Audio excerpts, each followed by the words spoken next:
賭博交流好簡單，擺錢出去，擺籌碼出去，擺100蚊，而家唔受嘅澳門啊，擺1萬啦咁，擺1萬咁啊贏咗個莊有9500，贏個閒有1萬，咁所以係關於本金嘅喎。如果你嘅目標係贏1萬蚊，咁去到人生咧，人生嘅本金係啲咩啊？好多人都會 miss 咗呢 part 嘅嚇。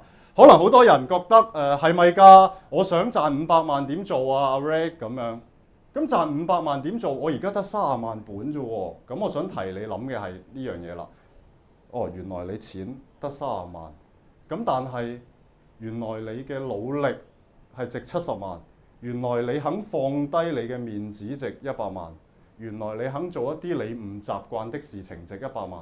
原來你夠膽執行以上所有嘅嘢，連續3年唔理面子，為住自己目標而衝，呢一個籌碼值200萬。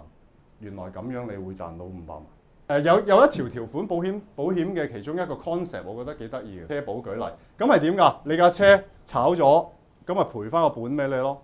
呢個叫財產保險啊嘛，1蚊對1蚊。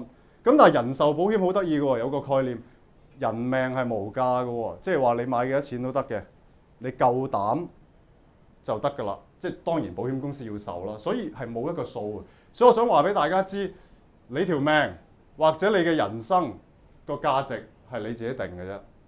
係啊，我認為我應該係值500萬嘅，我1個鐘我咪可以值500萬咯。